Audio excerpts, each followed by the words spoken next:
부모로부터 받은 두 유전자 중 하나만 쓰이는 소위 유전체 각인은 형제 자매로 할당되어야 할 몫을 내가 조금이라도 더 차지하고 또 엄마로부터 보다 많이 받아내려는 특성에 관여합니다. 따라서 태반의 성장뿐만이 아니라 태어난 직후 젖발기, 보채기 등 신생아의 행동 등에 영향을 미치는 유전자에서 각인이 일어날 수 있습니다. 이번 동영상은 그러한 각인 유전자가 성인이 된 후의 행동에 어떠한 영향을 미치는지를 다룹니다. 주로 실험 동물을 통하여 얻은 결과를 이야기할 것인데 사람에게로 이입하여 1인칭 관점으로 이야기할 경우가 있을 겁니다. 양해 바랍니다. 우리는 지난 동영상에서 목의 발현 유전자는 심피질, 특히 전전두엽의 형성에 관여한다고 하였습니다. 이는 훈련될 수 있고 계획적이며 자제력을 나타내는 두뇌 활동에 영향을 준다는 것으로 한 발자국 더 나가면 엄마 쪽 유전자는 교육, 훈련, 보살핌을 관장하는 뇌로 발달하게 한다는 것입니다. 한편 북의 발현 유전자는 변연계, 특히 시상하부 발달에 관여합니다.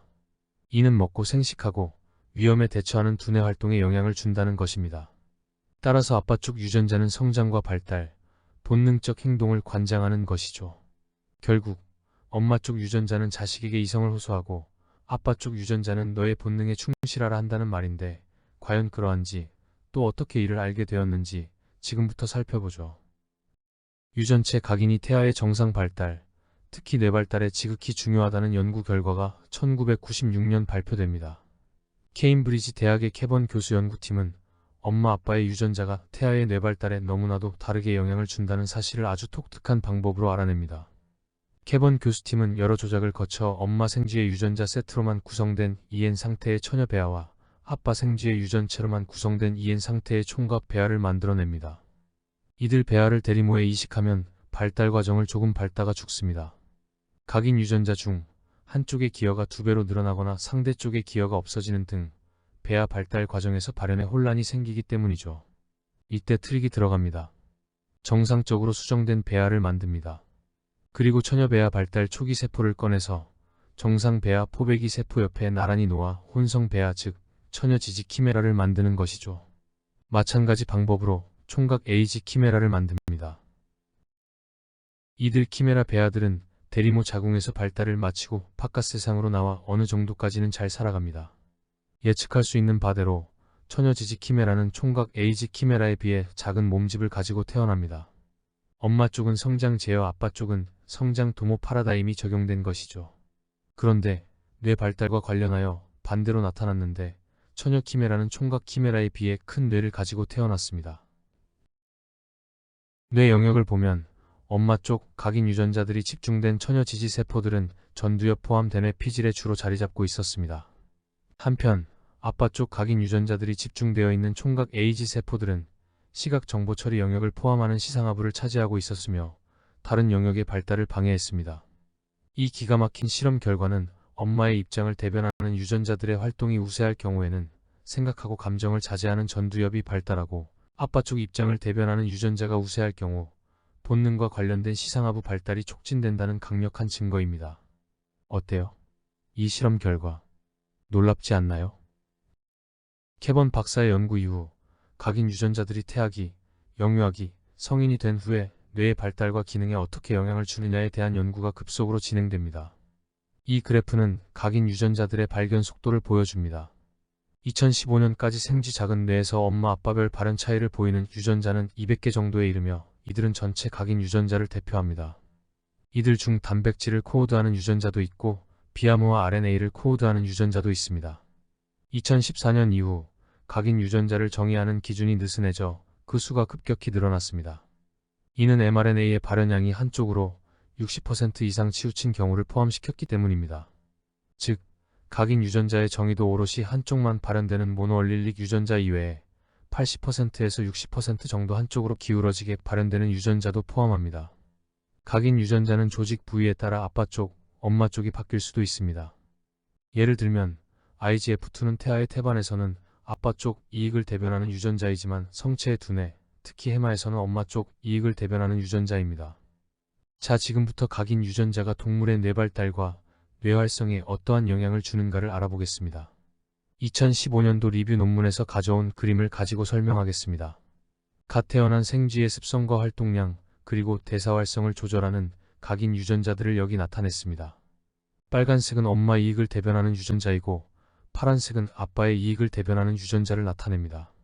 신생아의 젖빨기 행동은 엄마로부터 많은 것을 얻어내어 무럭무럭 자라길 바라는 아빠 쪽 유전자의 작용에 의한 것입니다. 그것을 부추기는 유전자 여러 개 됩니다. 마찬가지 맥락에서 태어난 이후 영유아의 성장도 아빠의 바람입니다. 관련 아빠 쪽 유전자 수 당연히 많습니다. 여기서 엄마의 이익을 대변하는 유전자 GNAS는 영유아의 활동과 성장을 억제합니다. 식욕과 대사 활동에 관련된 각인 유전자 많이 있습니다. 많은 것이 시상하부의 활동을 조절하는 것입니다. 여기 엄마의 이익을 대변하는 각인 유전자들 묵음입니다. 주목해야 할 부분은 식욕, 운동, 대사 활동을 증가시키는 것은 엄마 쪽 유전자라는 점입니다. 성체가 됐을 때 이들 유전자의 활성 때문에 엄마는 새끼를 잘 돌보며 걷어먹일 수 있는 것이죠. 또 임신했을 경우에도 이들의 활성으로 자신의 몸을 만들 수 있습니다. 영유아기 때에는 아빠 쪽 유전자가 식욕과 대사 활동을 부추기는 것과는 아주 다릅니다. 사실 아빠 이익을 대변하는 유전자에는 식욕 및 대사 활동을 증가와 억제 활성이 혼재합니다. 아빠 생쥐의 복잡한 심경을 나타내는 것 같습니다. 자식 돌보기는 주저하며 자기 먹고 살 것만 챙기는 아빠란 동물의 이기적인 심리나 행동이 엿보입니다. 이거 그냥 주관적인 해석입니다. 정서와 인지 작용에 관련된 각인 유전자의 활성입니다. 여기 각인 유전자들은 대체로 그것이 엄마 쪽이든 아빠 쪽이든 불안, 염려, 우울을 막습니다. 이것이 디폴트입니다. 이들 유전자에서 각인 오류는 정서 장애로 연결됩니다. 학습과 기억에 관련하여 엄마 쪽 유전자의 기여가 아빠 쪽보다 훨씬 많습니다. 특히 IFG2와 IGF2R 시스템에 주목할 필요가 있습니다. 이 시스템은 태반에서와는 다르게 엄마의 이익을 대변하는 것으로 해마에서 작동하여 뉴런의 수를 늘립니다. 여기서 IGF2R은 IGF2를 먹어 없애는 것이 아니라 성장 신호를 매개합니다. 아주 신기합니다. 성적인 활동성과 사회성과 관련된 각인 유전자들입니다. 아빠 쪽 유전자들은 엄마의 자식 돌봄 행동을 부추기고 자신이든 파트너이든 성적으로 왕성하게 합니다. 또 사춘기로 확실히 들게 합니다. 아빠 쪽 유전자는 자식 생산의 기회를 늘리는 쪽으로 행동하게 하는 거죠.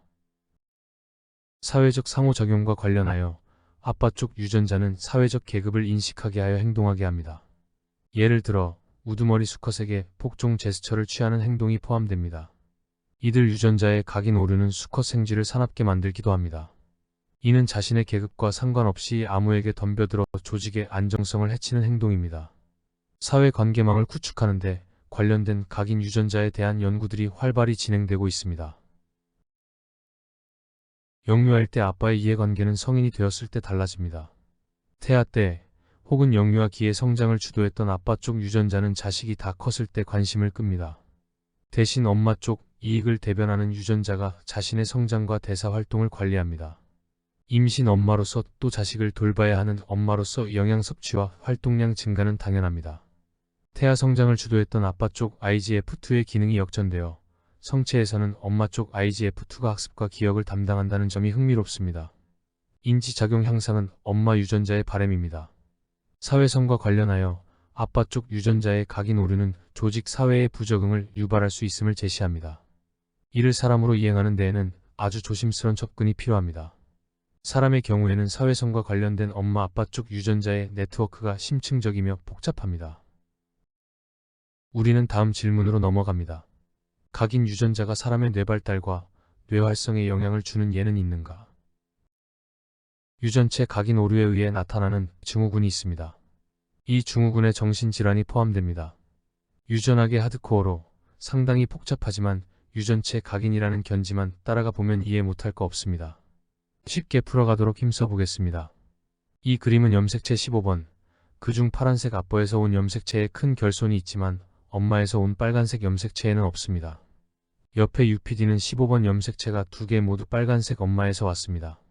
이 두 경우 심각한 증후군이 나타납니다. 이를 프레더-윌리 증후군 PWS라 합니다. 여기 또 다른 증후군이 있습니다. 엔젤만 증후군 약자로 AS라 합니다. 그림에서 보는 바와 같이 AS에서는 똑같은 결손이 엄마 쪽 유전자 있는 것입니다. 그런데 나타나는 증상은 전혀 다릅니다. 어떤 공통점이 없어요. 그래서 1950년대에 발견하고 한 30년간 오리무중이었습니다. 같은 유전적인 결함인데 그것이 아빠에서 온 거냐 엄마에서 온 거냐에 따라 이토록 다르게 나타난다니 정말 모르겠다였습니다. 우리는 답을 알고 있습니다. 유전체 각인 때문이란 건 말입니다. 참, 15번 염색체 2개 모두 아빠로부터 온 것으로 구성돼도 AS 증상이 나타납니다. 여기 결손 영역을 확대해서 보면 다음과 같습니다. 그 크기가 4내지 5메가 베이스 페어이니 엄청 많은 유전자와 조절인자들이 들어있습니다. 근데 여기서는 하늘색 유전자 4개와 분홍색 유전자 2개만 그려놓은 겁니다. 하늘색 4개는 아빠의 이익을 대변하는 유전자들입니다. 그러니 엄마 빨간 염색체에는 잠자는 상태에 있습니다. 아래 분홍색 유전자 2개는 엄마의 이익을 대변하는 유전자입니다. 그러니 파란색 아빠 염색체에 아빠가 잠재우기 해놨습니다. 됐죠? 우리 다 아는 이야기입니다. 프레디 윌리 신드롬을 보면 그것이 딜리션이건 UPD건 아빠 쪽 이익을 도모하는 유전자 발현이 없습니다. 그래서 여러 병증이 나타나는 거죠. 게다가 UPD의 경우는 엄마 쪽 이익을 도모하는 유전자 발현이 2배로 증가됩니다. 이건 정상보다 증가되기 때문에 좀 더 심한 증후군이 나타납니다. 엔젤만 증후군을 보면 딜리션이건 UPD건 엄마 쪽 이익을 도모하는 유전자 발현이 없습니다. 그런데 UPD의 경우 아빠 쪽 이익을 도모하는 유전자 발현이 2배 증가됩니다. 마찬가지로 딜리션에 의한 AS보다 UPD에 의한 AS가 더 다양한 증후군을 나타냅니다. 우리는 각인 유전자 오류에 의한 뇌활성 이상, 즉 정신질환에 관심이 있습니다. AS나 PWS 환자가 나타내는 다양한 증상은 여기서 다루지 않습니다. 정신질환 중 자폐증에 초점을 맞춥니다. 많은 연구들은 엄마 쪽 이익을 대변하는 유전자 UBE3A가 자폐와 연관이 있음을 보여줍니다. AS 환자의 경우 UBE3A 유전자를 가지고 있지 않습니다. 그런데 환자 중 일부 자폐 스펙트럼 장애가 나타납니다.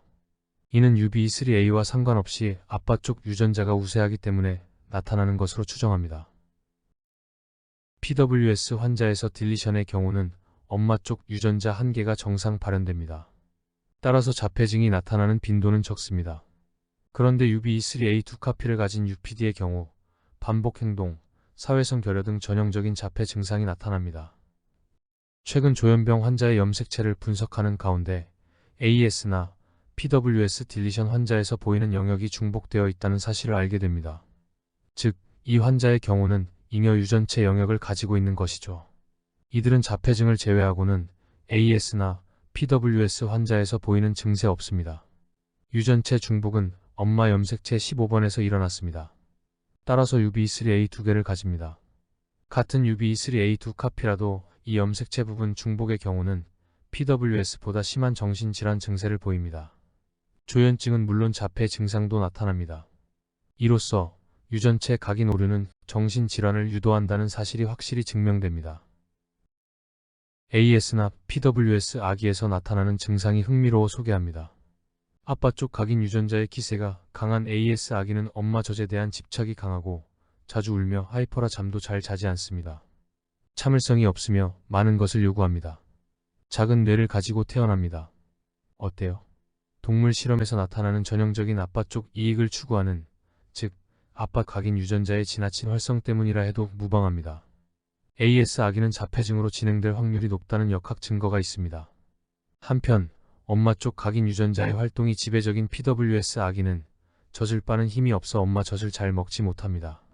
나중에 폭풍 흡입하여 비만으로 진행됩니다. 아기는 보채지 않고 참을성이 있습니다. 사실 기운이 없기 때문입니다. 그래서 잠도 많이 잡니다. 엄마 입장에서 보면 순한 아기의 전형입니다. 역학 자료는 PWS 아기는 조현증을 포함한 여러 정신질환의 취약함을 보여줍니다. 이러한 연관성을 일찍이 파악한 배드콕 박사와 크레스피 박사는 2008년 각인 두뇌 가설을 내놓습니다. 이야기인즉 아빠 쪽 유전자 활성이 강하면 자폐로, 엄마 쪽 유전자 활성이 강하면 조현증으로 진행된다는 가설로 10여 년간 검증한 결과 여러 면에서 부정되고 있는 실정입니다. 그렇지만 AS 아기와 PWS 아기에서 나타나는 행동 증상은 실험 동물의 결과와 부합하는 측면이 있습니다. 자, 끝내기 전에 분명히 짚고 넘어가야 할 게 있습니다. 엄마나 아빠의 이익을 대변하는 유전자가 여자 혹은 남자의 뇌를 결정하느냐입니다. 수많은 연구와 가십들은 여자의 뇌와 남자의 뇌를 비교합니다. 그런데 각인 유전자는 자식이 아들이건 딸이건 동등하게 뿌려집니다. 엄마는 딸에게도 아들에게도 아빠의 이익을 대변하는 유전자를 잠재워 전달합니다. 딸 아들 편견이 없습니다. 아빠도 마찬가지입니다. 됐죠? 그런데 말입니다. 엄마 쪽 유전자를 통하여 전해지는 학습과 기억 등 인지 능력 결정 유전자가 딸보다는 아들에서 그 효과가 더 잘 나타난다면 어떤 생각이 드세요? 아들의 지능은 엄마의 지능에 의해 결정된다는 이야기인데 말입니다. 설마 했는데 최근 연구 결과는 엄마의 각인 유전자는 아들의 표현형을 결정하고 아빠의 각인 유전자는 딸의 표현형을 결정한다고 합니다.